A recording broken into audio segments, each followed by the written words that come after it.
ama ng dalawang batang lalaki, sina Basilio at Crispin. Nagmamahal ako ng buong puso sa aking mga anak at handang gawin ang lahat para sa kanilang kaligayahan. Ngunit, sa kabila ng aking pagmamahal, napilitang humarap sa mga pagsubok at paskot ng buhay.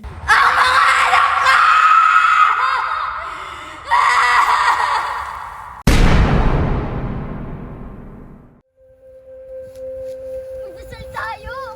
Magdasal tayo! Ngayon ang araw ng mga patay. Ang mga ilaw na nakikita niyo sa liwanag. Ang mga buhay na namatay. Lumisan! Lumisan! Sumali kayo.